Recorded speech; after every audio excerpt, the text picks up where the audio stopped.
Very good evening to all of you. मैं विगत कई दिनों से हिंदी से अंग्रेजी में अनुवाद के विषय अपनी बात कह रहा हूँ। आज आपके सम्मुख पास्ट परफेक्ट टेंस के संदर्भ में बताने की कोशिश करूँगा। Past perfect tense affirmative. मैं पहले पास्ट परफेक्ट को पहचानने की कोशिश करता हूँ। यदि वाक्य अंत में चुका था, चुकी थी, चुके थे, लिया था, खाया था, गया था, मतलब लास्ट में था थे थी तो वही है, लेकिन it indicates that work had already been completed.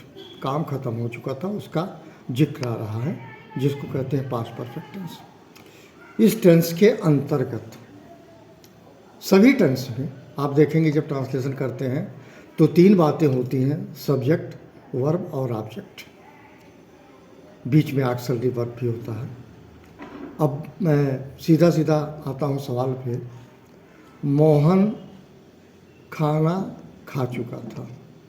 Mohan had eaten the food, full stop. यहाँ ये देखेंगे आप सब्जेक्ट, फिर हैड, फिर V3 वर्ब का थर्ड फॉर्म, फिर ऑब्जेक्ट। सरला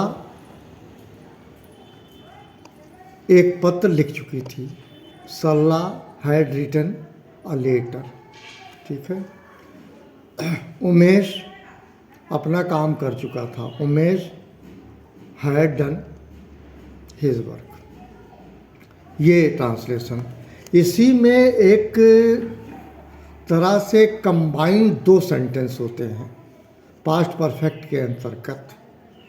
उसमें दोनों पास्ट की सिचुएशन होती है। उस दोनों पास्ट में एक पहले ख़त्म हो चुका होता था और दूसरा बाद में ख़त्म हो चुका होता था। इस तरह से कहने का मतलब दोनों हैं तो पास्ट परफेक्ट, लेकिन वो इंडिकेट करते हैं एक पास्ट परफेक्ट को, दूसरा पास्ट इंडेफिनिट को। तरीका जो रूल है, जैसे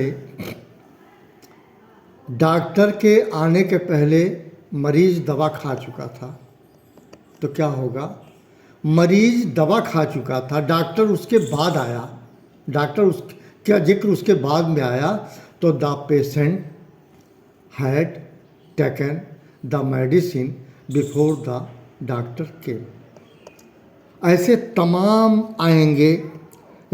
उसमें सिर्फ ये जानना है आपको कि जो काम पहले समाप्त हो चुका होता है उसको आप पहले ले देते हो और जो उसके बाद होता है उसको बाद में लेते हैं। तो एक जो ट्रांसलेशन करेंगे, जो पहले समाप्त हो चुका होता था उसमें कर देते हैं चुका था, उसमें कर देते हैं पास्ट परफेक्ट का नियम लागू करते हैं, और जो दूसरा बाद में हो रहा है होता था उसको पास्ट इंडेफिनिट में करते हैं ट्रांसलेशन। इस तरह से ट्रांसलेशन कंप्लीट होता है। मैं जैसे मेरे जाने से पहले, ठीक है, वह सो चुका था, वह सो चुका था। He had slept before I go bent, I bent. ठीक है, ये तरीका है।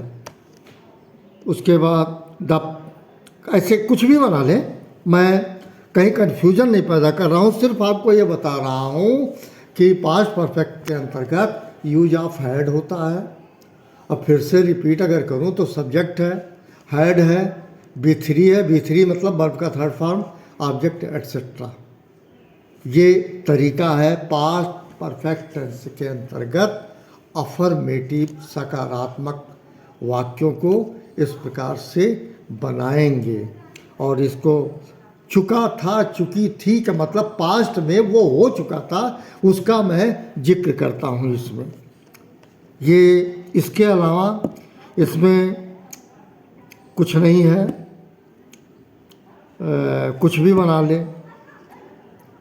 जैसे Sheela had written an application for leave. Sita एक चिट्ठी लिख चुकी थी, एक आवेदन पत्र लिख चुकी थी।